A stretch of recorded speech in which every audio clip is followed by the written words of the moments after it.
Mommy's with the maggots now. Death has come to your little town, Sheriff. Well, hi there. Hello, and welcome to Would You Die, the show where... What have you done to him? What have you done to his eyes? What have you done to him, you maniacs? I'm Austin Torres. And I'm Anneliese Peters, Mark. And what are we talking? What did we do to him? What did we do to him? Well, we Rosemary's Babied him. Oh, so we're concluding Page to Screen month. With Rosemary's Baby, the 1968 version. Are there more than one version? There's the TV show with Zoe Saldana. What? Yeah. I didn't know. Yeah. This is news. I'm thinking of, Zoe Saldana. It's Zoe Saldana, right? I don't know. I didn't know this existed. Yeah. Gamora's Baby. It's a television miniseries that came out in 2014. I had no clue. So there's that one. But we're talking about the OG. The cinematic classic. Correct. The Roman Polanski. Uh, We have to talk about him. I know. But did you know this was based off of a book? I did know that. I didn't until recently. You picked this one. Because I found out. Ah, okay. Okay. So, obviously, spoilers for Rosemary's Baby, both book and movie. Mm-hmm. But just a quick synopsis. We have a young couple who move into a mysterious New York apartment building with a dark history. When Rosemary, the woman, becomes pregnant, she begins to suspect that her overbearing neighbors and even her husband have sinister plans for her unborn child. As paranoia mounts, the truth proves more terrifying than she could ever imagine. A chilling descent into psychological horror and satanic conspiracy, Rosemary's Baby is a landmark in suspense filmmaking. Yeah, it is. It is. It is very good. It is one of those movies that, like, it's always referenced, whether in movies itself or, like, the filmmakers. Like, Yes. I wanted a Rosemary's Baby vibe. Yes. Like, you get that so much, especially when you listen to as much, like, filmmakers behind the scenes interviews that I do. Mm-hmm. Yeah, absolutely. So what is your personal connection with this movie? Do you remember watching it for the first time? Yeah, I watched it with my buddy Adam while we were in his dorm room while we were at MSU. Shout out Adam, you a homie. That was the first and for a long time only time I've watched a movie. But it's like one of those movies where even though I only watched it the once, it like sticks with you. Yeah, for sure. I didn't feel the need to watch it again until I watched it the day before recording this episode. Fair. As for me, I'm going to bring it all the way back to our very first episode together. I am really obsessed with the concept of satanic panic, which if you didn't know, now you know. Go back and listen to the satanic panic episode we did on Would You Die 1.0. Mm-hmm. And when I was starting to get into metal music and starting to get into like the concept of satanic panic and learning more about it, one of the things that I did was I watched a lot of the movies that kind of led up to satanic panic, and this was for sure on the list of, you know, the precursor to moral panic that was happening in the 60s. Yeah. Before the full-blown satanic panic of the 1980s. So I watched this probably when I was about 20 for the first time, along with like a slew of all the other ones, like The Omen and, you know, anything else that was coming out from 60s to 80s about this particular subject. And yeah, it just really made me fall kind of deeper down the rabbit hole. So owe this movie a lot in terms of my hyperfixations in life. I love it. I forgot to mention, I read the book. You did read the book. How was that? It was pretty good. Nice. And we'll get into it. Mm-hmm. We'll get into it a bit more later down, but I just gotta say, it's a very faithful adaptation. Yes. So this is something that I was reading about. Roman Polanski worked like hand in hand with the author of the book. Yeah. Whose name is escaping me, but I have it. Ira 11? Ira 11, thank you. Very, very hand in hand to make sure this was a very faithful adaptation. Yeah. So I feel like for this one, we're going to have a lot more to talk about in terms of like historical context and cultural impact than we might about like the differences between the two, because there are some, but there's not very many.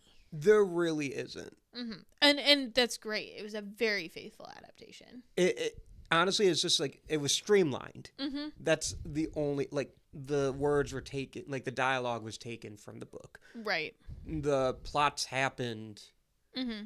or the beats happened in plot order the Yeah. same. It ends the same. It gets little details in the book, like the dream sequence and why is JFK there? I thought you were dead. You look good for, like. Right.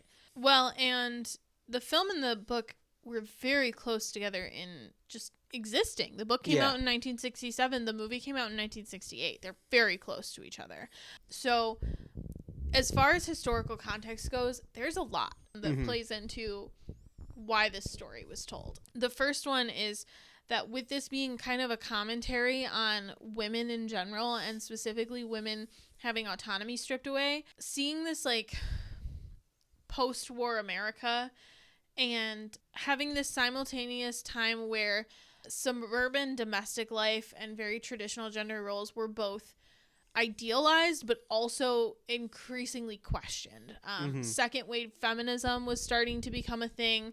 It was gaining momentum, but also women were still expected to become mothers and homemakers, which is kind of where we find Rosemary at the beginning. And we find this couple. We find Guy and Rosemary, who are kind of this evolved couple almost when we see them at the beginning, because Guy's an actor, you know what I mean? Like, he doesn't have like this traditional job, but like Rosemary is still taking care of the home.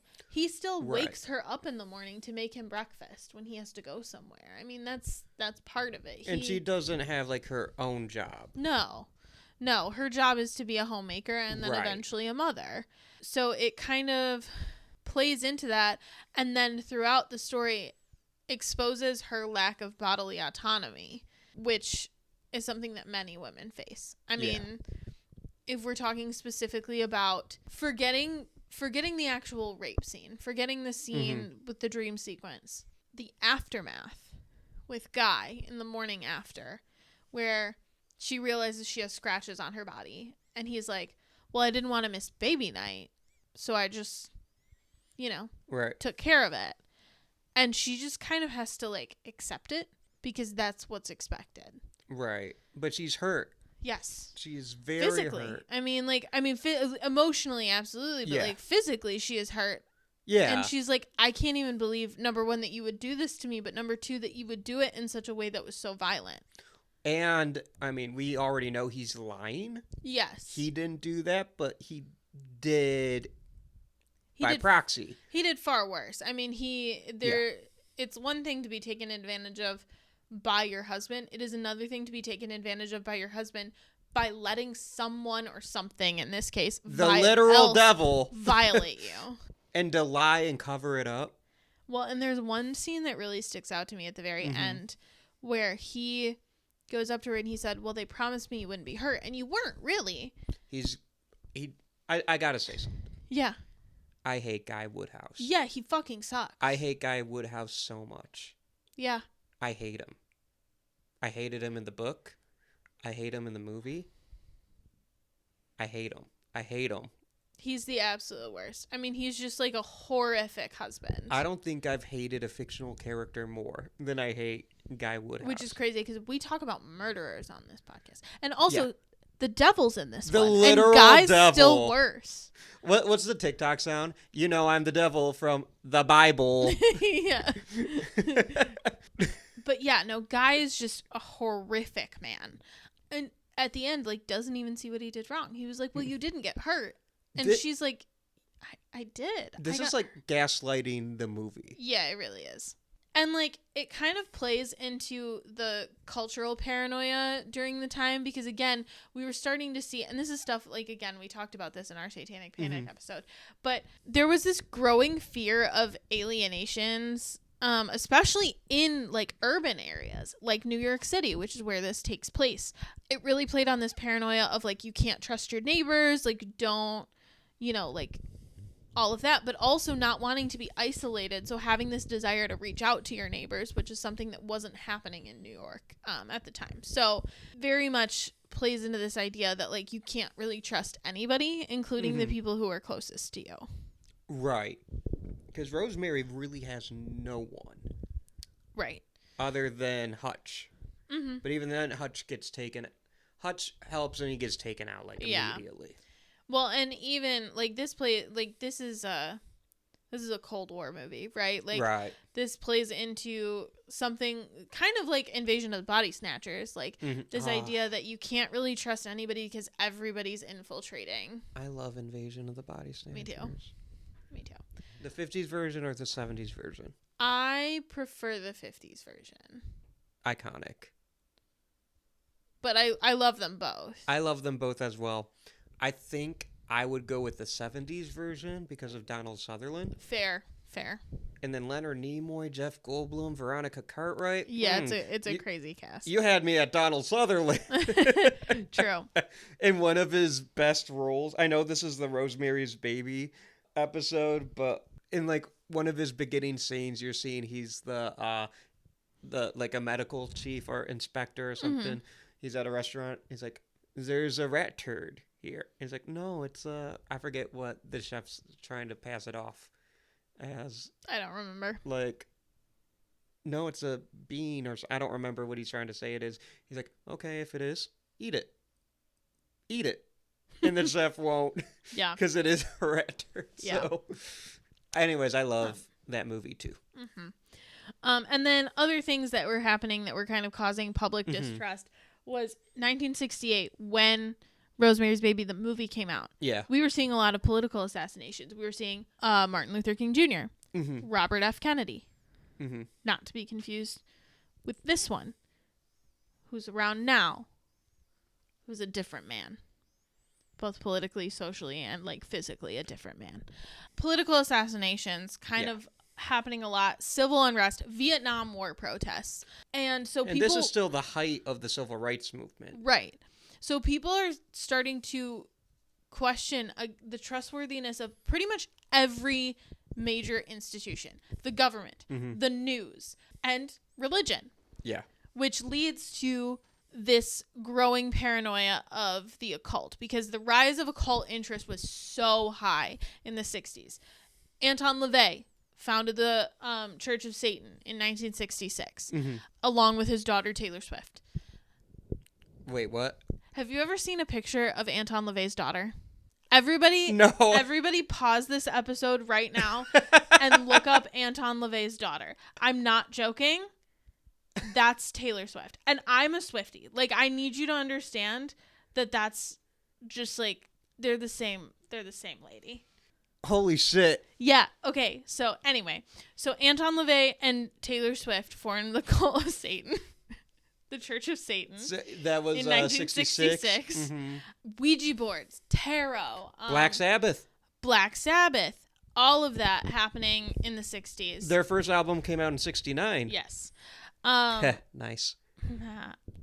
But yeah, like tons of obsession with the occult and Satanism and all of that kind of stuff, causing the moral panic. Right. That leads to the satanic panic later. And obviously this book and this movie is a part of what we're saying. Yeah.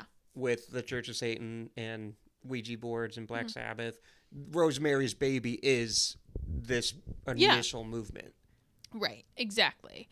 So when we talk about Rosemary's Baby, we're talking about the book versus movie. Like you're saying, a lot of the changes are just kind of streamlined. So the book kind of gives us deeper access into Rosemary's like thoughts, fears, her psychological breakdown. Right. Whereas the movie really focuses on like external action, visual cues. Like we see her physically get ill before we see her psychological breakdown. And that is because of the medium. Right, exactly. And again, like it's kind of like what we talked about with Bird Box, where a lot of it has to be shown instead of told because we don't have the inner monologue. Right. And I think you could say the same of Pet Sematary. Though the way Stephen King writes is naturally cinematic. Right. It's why so many of his books have been turned into movies, is because he does the work. That's just how he writes. So, can we talk about Guy Woodhouse in the book? Yeah. How does he play the same like way in the book as he does the movie? Because I have never read those books. He's literally the same. Really? Yeah. He's a fucking fucker who I fucking hate. I hate him so much. Very eloquent. So the way I have to read a lot of books now, just because your boy works multiple jobs, is I listen to audiobooks at the day job, and that's how I read now. Mm-hmm.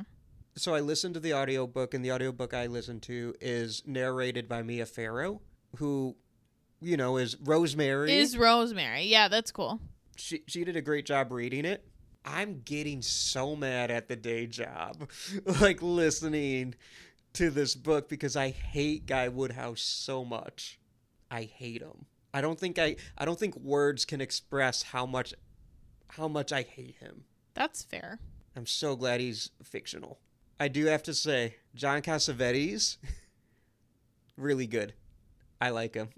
Yeah, phenomenal. I just find Guy is such a fucking interesting character, because here's what makes Guy aggravating. Mm-hmm. It's the same thing that makes every single man who's ever been a bad boyfriend aggravating. Mm-hmm. Is they don't know they're the villain. He doesn't know he's the villain.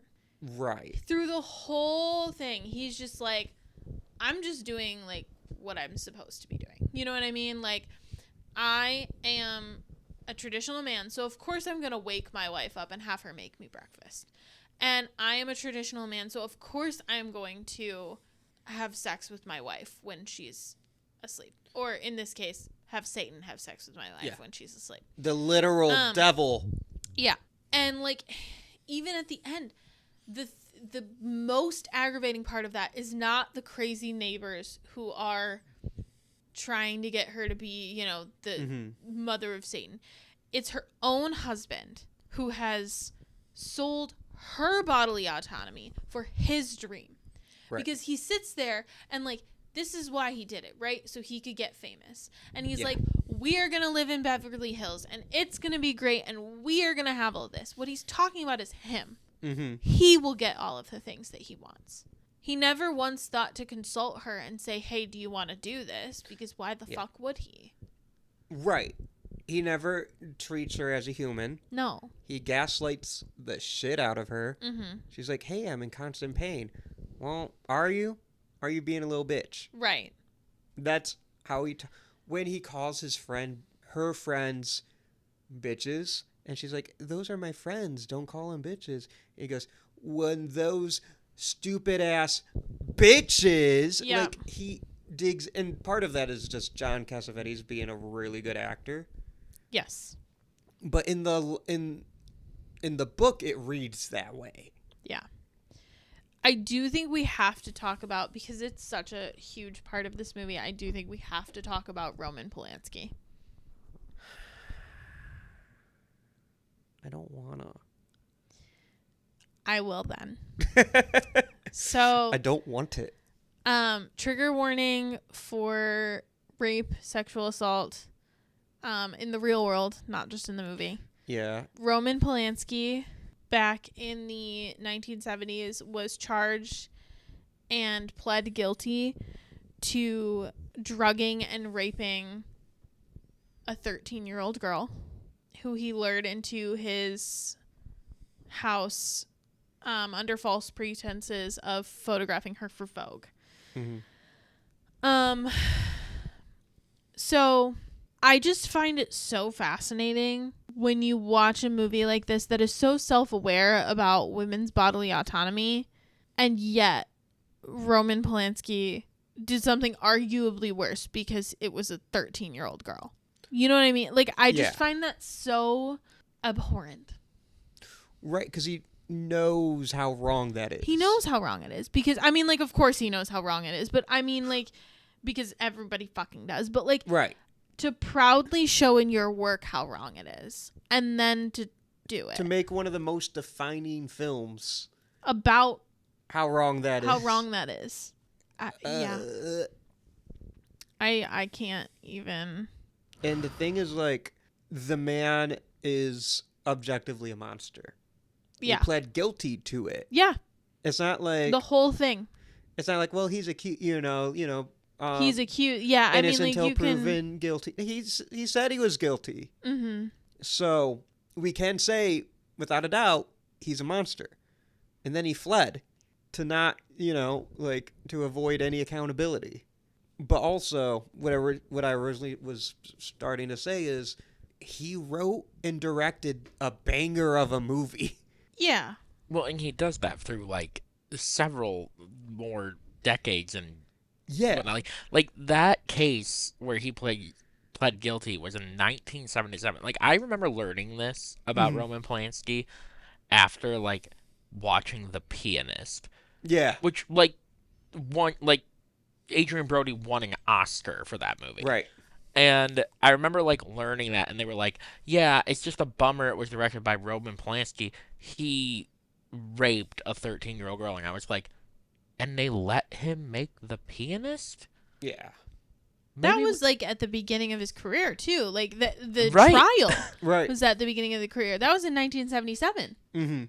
Yeah, that's He's what I'm had saying. a Like, very long career long career. post-trial where he was like, I did that shit, and we were like, keep making movies as a society, which feels crazy. It feels crazy, and it's like, he shouldn't be, right? He's objectively still made bangers.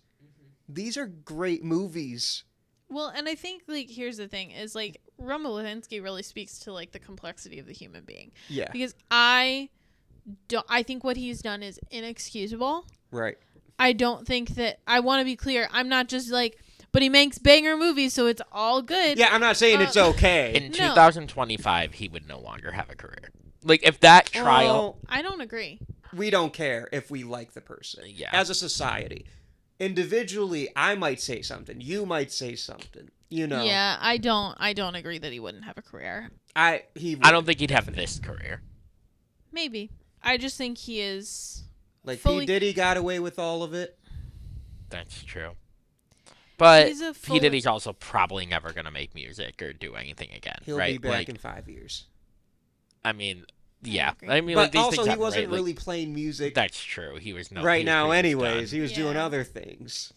I will say, like, it's just Roman Polanski's so wild because he has also had really horrible things happen to him, right? I mean, Right. Like the whole Sharon Tate. well, yeah. I mean, like, his wife was murdered by the Manson family. Mm-hmm. He's also a Holocaust survivor. He was Right. in Krakow. And it's one of those things where, again, like, I sit here and I look at this movie and I look at all of the things that he has done and I say, like, how do you feel the human experience so deeply and still do these terrible things? Yeah, because, like... No, it's... Exactly. All these things, and, like, he's still making movies. Yeah, I mean, his last movie was what, in like 2023 or something? Yeah. Yeah, it was in 2023. Mm-hmm. And then, like... And, like, yes, we're talking about Rosemary's Baby, but we referenced The Pianist. Academy Award-winning movie. He did Repulsion. Yeah. Great movie. Chinatown. Like, Chinatown's one of the best movies ever made. Mm-hmm. I think Rosemary's Baby is one of the, if not one of the best, one of the most influential movies ever made. The Tenant is a banger, Mm-hmm. And it's like, it's the ultimate separating the art from the artist. Yeah.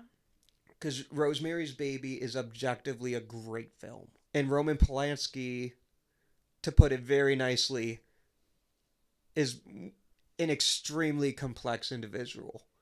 Yeah. Who has done both great and terrible things. Yeah.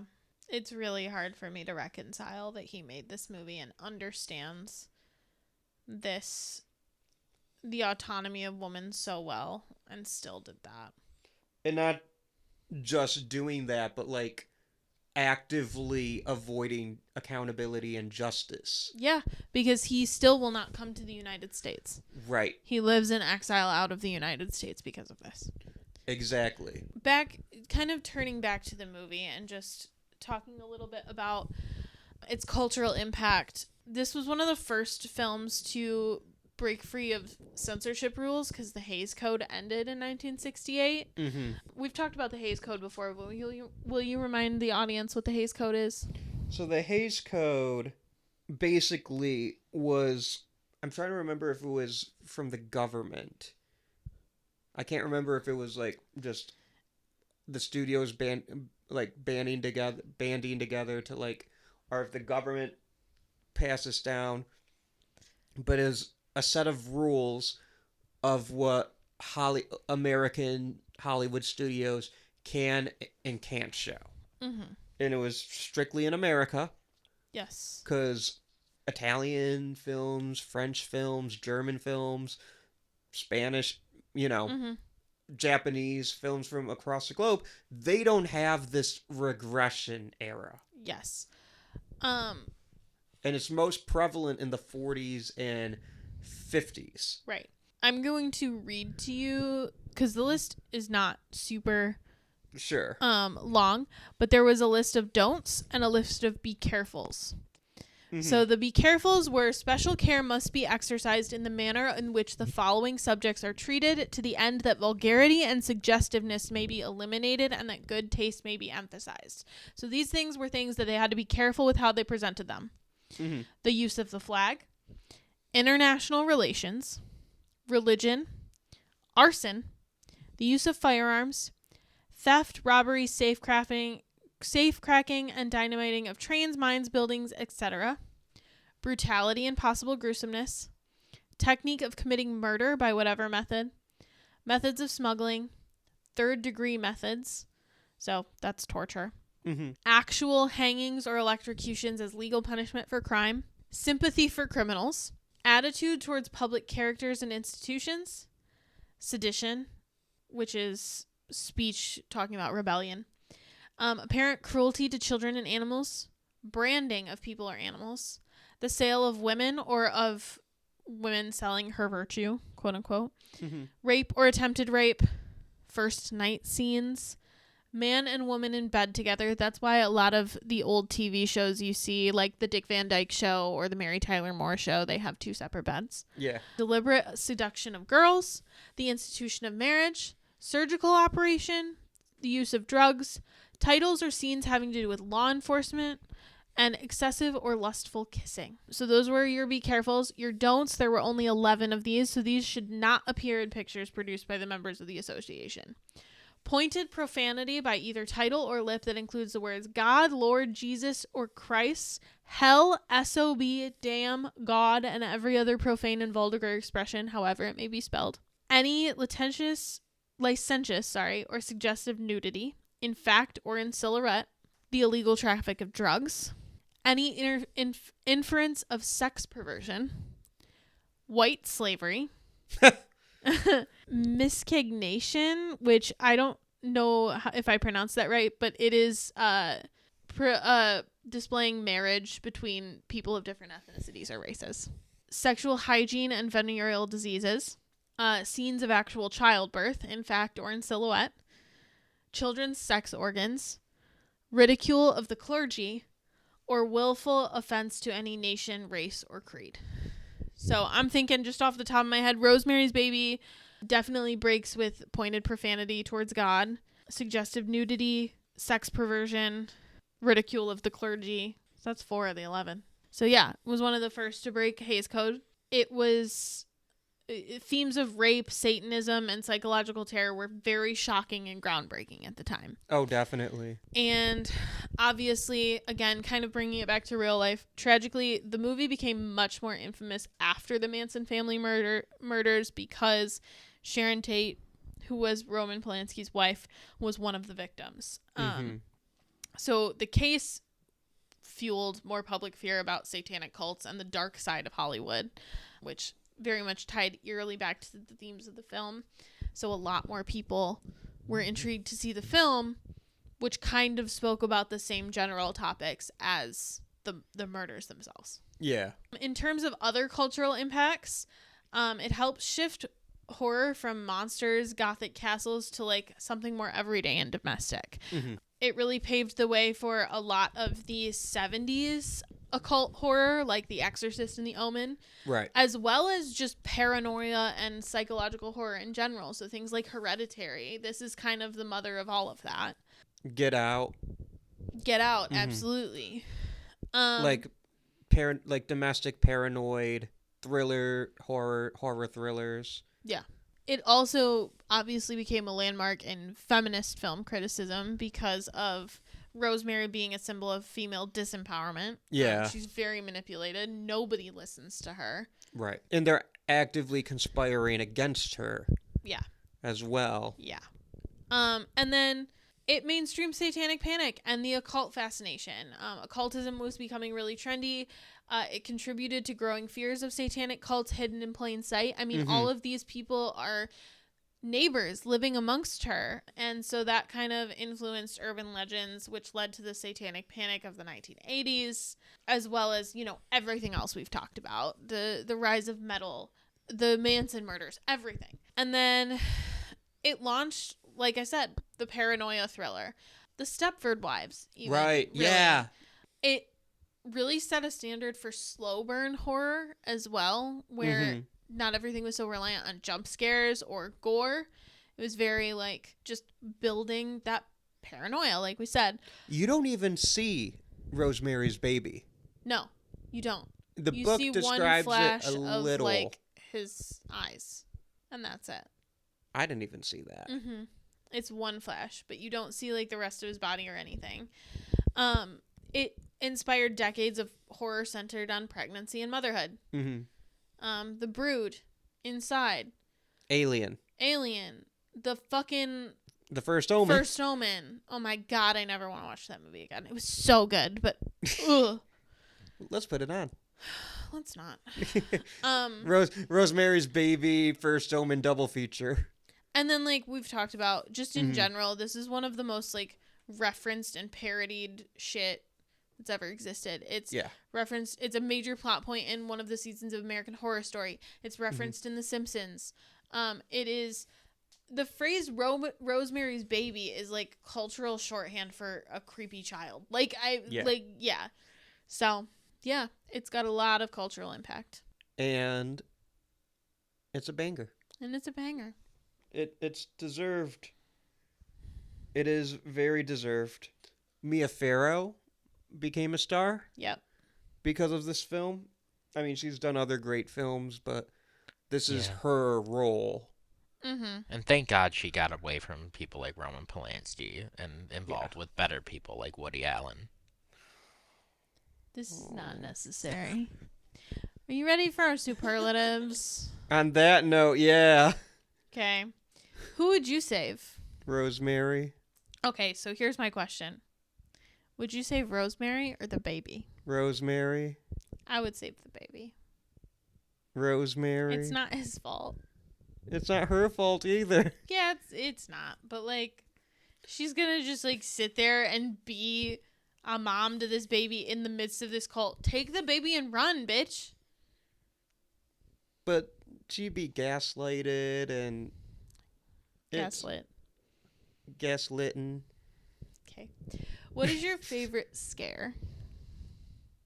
So, the part that always stuck with me when I saw this over 10 years ago for the first time is the nightmare sequence. Yeah. One, because it's horrific and it's surrealist.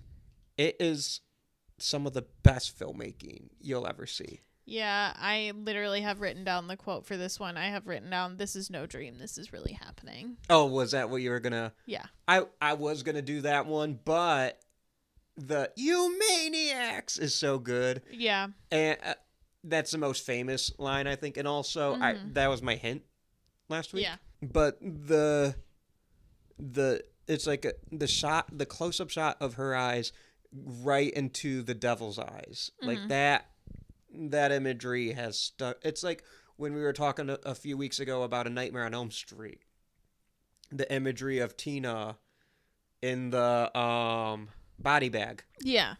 Those eyes, like, Mm-hmm. haunt my nightmares. Right.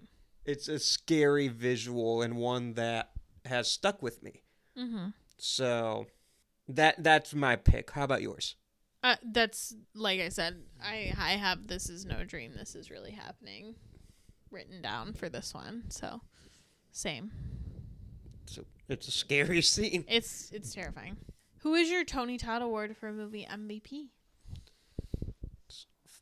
I'll tell you who it's fucking not. It's not fucking Guy Woodhouse.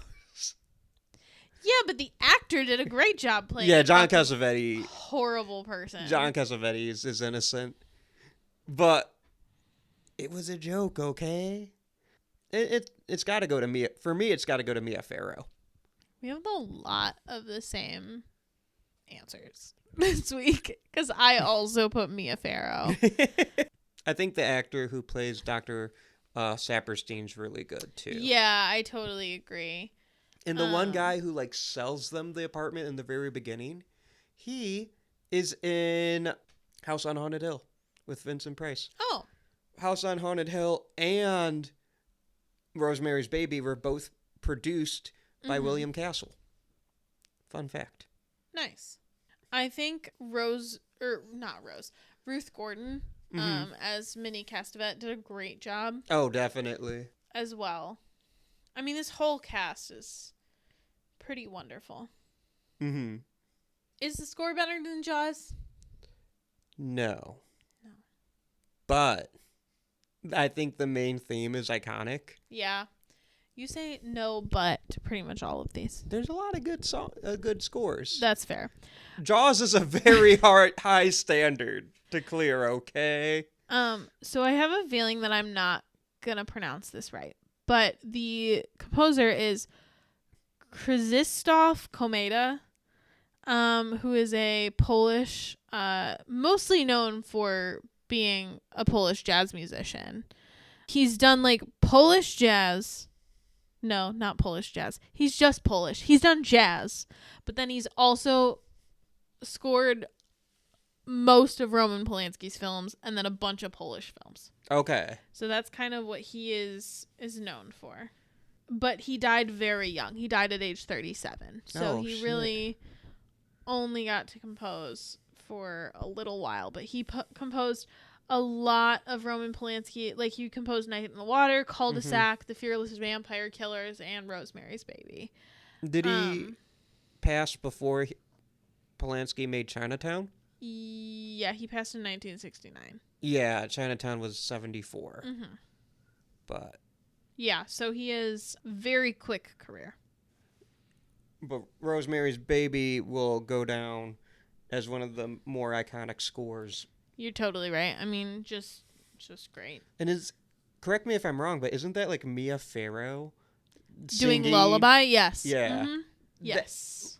Companion did that with Sophie Thatcher this year. Mm-hmm. So films still Reference it. are referencing, and there's more parallels between Rosemary's Baby and Companion, which I'm not going to get into because this is Rosemary's Baby's time.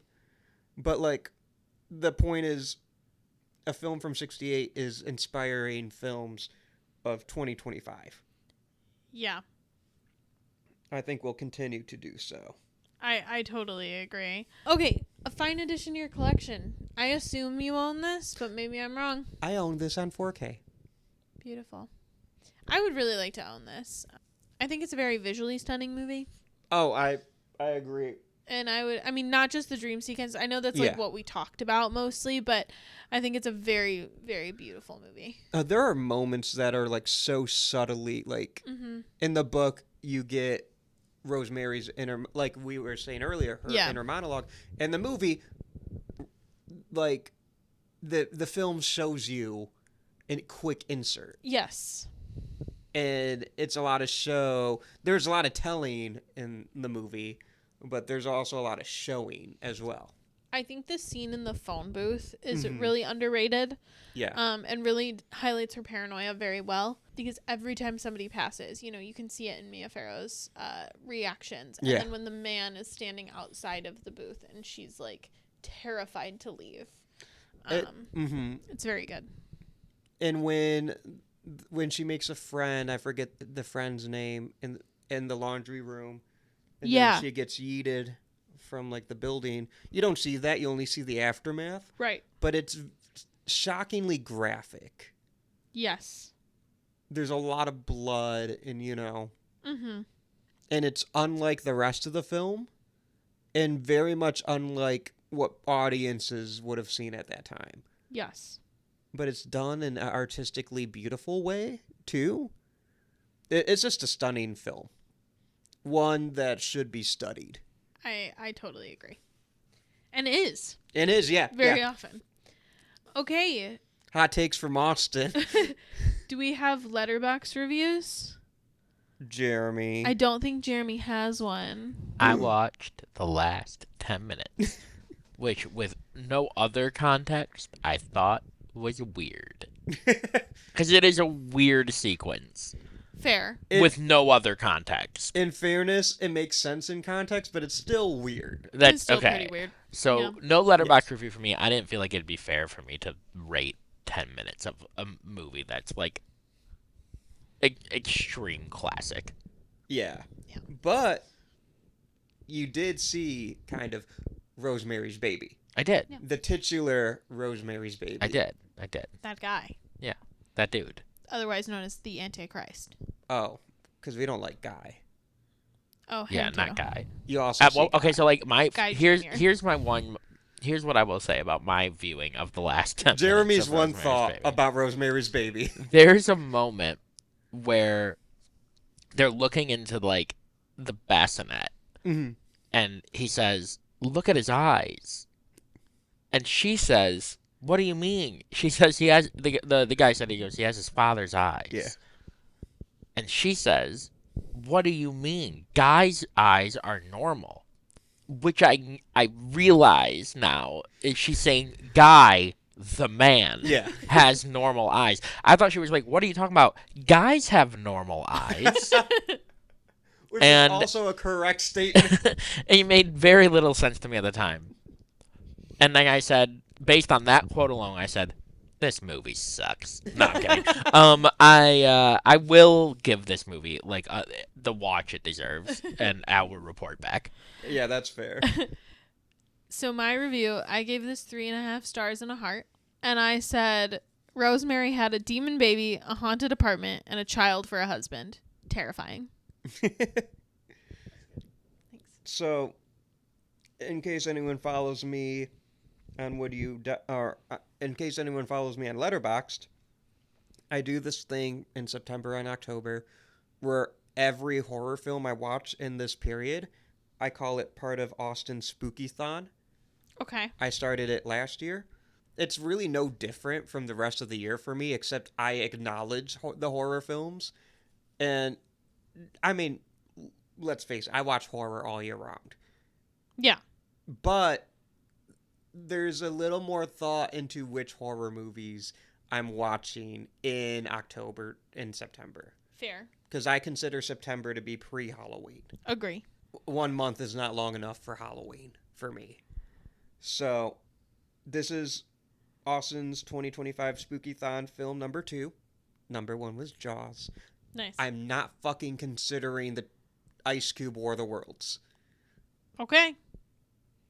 I'm going on record in case anyone tries it, because we watched that September 1st. That's true. So, anyways, here's my Letterboxd reviews. 4 stars, a heart. Guy Woodhouse is the nastiest skank bitch I've ever met. Do not trust him. He is a fugly slut. And that is the best Mean Girls reference you've ever made. My friend Celise commented on Letterboxd, "This is the perfect review for real." So shout out friend of the podcast, Celise. True. Actual friend of the podcast who has been on multiple times and has done multiple live streams with me. But yeah, that's my review for Rosemary's Baby. In case you didn't understand how much I fucking hate Guy Woodhouse. I love it. I love it so much. Okay, so there are no Supernatural alumni in this one. Our special edition superlative this month is adaptation versus interpretation, and I feel like we've already kind of answered it. Yeah, it This is a very 100% an adaptation. very faithful adaptation. Yeah. So Austin, I just have one more question. You have 2 more questions. I have 2 more questions? Because this is the end of the month. Oh, you're right. So we got to compare the books You're right. to movie adaptation. So what do you think was probably the most faithful adaptation, and what do you think was your favorite adaptation or interpretation? So, in all fairness, I have not read Bird Box. Fair. Sorry, Josh. However, of the 3 books I've read, War of the Worlds, Pet Sematary, and Rosemary's Baby, I would say that Rosemary's Baby is like basically a 1-to-1 adaptation. The only changes they made were to put that book on screen. Yeah. It is so faithful. It is even more faithful than Stephen King adapting, writing the screenplay from his own novel. Right. That's how faithful Rosemary's Baby is. Mm-hmm. Favorite adaptation? Are you asking me in the sense of like what I think is the best movie or what I think is the best adaptation? Because those are different answers. Or what's my favorite? Both. I don't. Because best is Rosemary's Baby. Okay, what's your favorite? War of the Worlds. Fair. I think War of the Worlds might be my favorite as well. Like of the movie Of the movies month or the movies of the month that we watched, War of the Worlds is my favorite. Yeah. I think Rosemary's Baby is the best one. Mm-hmm. And I think I like how Pet Sematary adapted its film from the book the best, if that makes sense. Mm-hmm. And I liked Bird Box. Fair. I feel bad because I didn't give it any love just now. But I'm like, it was good. I liked all the movies we watched. It's just hard for me to include Bird Box in this conversation because it's the one book I didn't read. Fair. Yet. I gotta get better with reading. I agree. You need to read. Yeah, hard. That's fair. Even I have trouble. And that's my job. It's just reading. Oh. So, Austin, would you die? No, because I'm a man. I also said no, because no pregnancy for me. I thought you were going to say something really different. What did you think I was going to say? I thought you were also going to say no because I'm a man. I'm like, what? Plot twist. Plot twist. Surprise for everybody. All right, folks, where can they find you on the social medias? You can find me at Austin M. Torres on Insta and Letterboxd. You can find the pod, Would You Die, at Would You Die Show across the various social media landscapes. Subscribe to us on YouTube, where you can also listen to this podcast, watch some great shows, watch some banger short films, if I may toot my own horn, and listen to us on subscribe to our Patreon. For only $3 a month, you get bonus episodes. We're rolling out a new show because we like sports and we don't care who knows. So you can get our reactions to the sports that's happening. And if you don't like sports, that's okay. Because we have bonus episodes. We've talked about Superman 2025, Music of the Heart, the new War of the Worlds.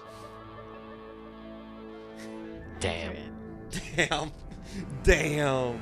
But there's a lot of fun stuff happening on the Patreon, and you can join in for only $3 a month. It really helps us out and helps continue this podcast. And everyone who's already helping us out, thank you.